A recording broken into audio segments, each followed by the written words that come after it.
Hi, this is Tessa Keogh, and today we will be working with a tip that starts with the letter P. And today I thought what we'd do is something a little bit different, and we're going to talk about pointing with your mouse and what that does for you in Legacy. Now, if you're unclear what I mean, I'm just going to show you. Right now we're in the Family view, and if you point your mouse over to the left of the Husband tab, you can rotate through the husband's spouses. If you come over to the wife's side, you can rotate through the wife's spouses.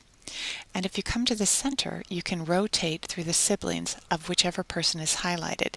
In this instance, it would be Alof Persson. So if I do that, I can click through all of his siblings.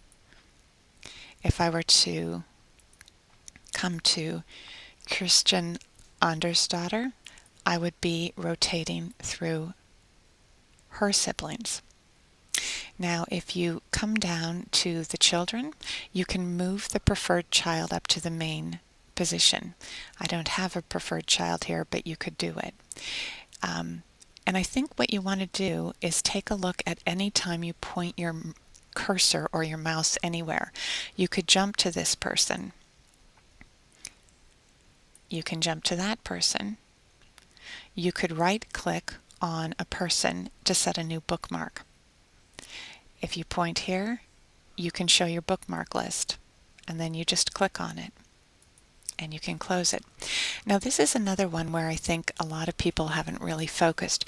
You can rotate through individual tags. So if I was working on something, say I was working on Find a Grave entries, and I needed to source all of them, and I was using a standard source, I could choose the tag that I want to work with, and I just do that by right-clicking, and any of the 3 tags that I have showing are available.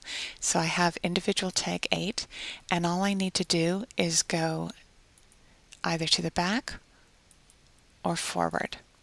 And what I'll do here is just click on it, and as you can see, I have 8, which is Find a Grave citations necessary, and I could just click through every single one that I have tagged by clicking backwards or forward to that.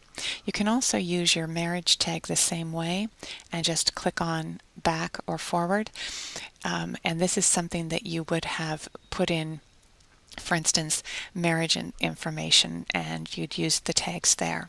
So there's a number of ways that you can work with this. If you were in the husbands section here and you wanted to click on this, that's a right click, and all it does is say go to an individual.